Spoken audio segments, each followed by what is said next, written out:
शिवसेना प्रमुख आदित्य ठाकरे आज पत्रकार परिषद घेणार आहेत। दुपारी 2 वाजता या पत्रकार परिषदेचे आयोजन करण्यात आलेले आहे। ईव्हीएम आणि वायकरांच्या विजयावरनं आदित्य ठाकरे सत्ताधाऱ्यांवरती निशाणा साधण्याची शक्यता आहे। निवडणूक आयोग सुद्धा आदित्य ठाकरेंच्या टार्गेटवरती असण्याची शक्यता वर्तवली जाते। तर आज होत असलेली आदित्य ठाकरे यांची ही महत्त्वाची पत्रकार परिषद 2 वाजता या पत्रकार परिषदेचे आयोजन करण्यात आलेले आहे। चेतन सावंत प्रतिनिधी सोबत आहेत, त्यांच्याकडून अधिक माहिती घेऊयात। चेतन, आदित्य ठाकरे यांची आज पत्रकार परिषद होतीये, काय कळते साधारणपणे, काय अजेंडा या पत्रकार परिषदेचा असू शकतो?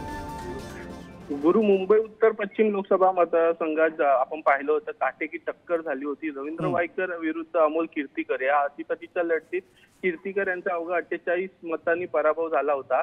आणि या निर्णयाच्या विरोधात उद्धव ठाकरेंची शिवसेना म्हणजे ठाकरेंची शिवसेना ही न्यायालयीन लढाई लढण्याची आता तयारी करत आहे आणि त्या संदर्भात आज पत्रकार परिषद होत आहे। त्याचबरोबर सगळ्यात महत्त्वाची गोष्ट म्हणजे आपण पाहिली असेल तर कालच्या घडामोडींकडे लक्ष दिलं तर काल याच म्हणजे वायकर यांच्या मेहुण्यांविरोधात तक्रार दाखल झाली आहे। मंगेश पडीलकर असं त्यांचं नाव आहे आणि निवडणूक आयोगाचे इनकोर ऑपरेटर दिनेश गुरव यांच्या विरोधात वनराई पोलिसांनी गुन्हा दाखल केला आहे। नेमकं या गुन्हा का दाखल केला तर वायकर यांच्या मेहुण्यांनी मतमोजणी केंद्रात जो फोन वापरला तो ईव्हीएम मशीनला जोडला गेला असल्याचं म्हटलं जात आहे।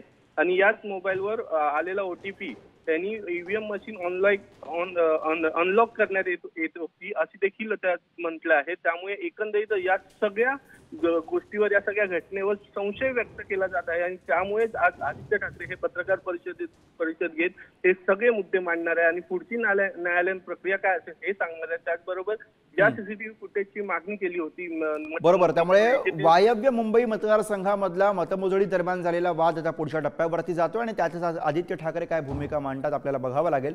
धन्यवाद चेतन या सगळ्या सविस्तर माहितीसाठी। वेळोवेळी तुमच्याकडून अपडेट्स घेत राहू।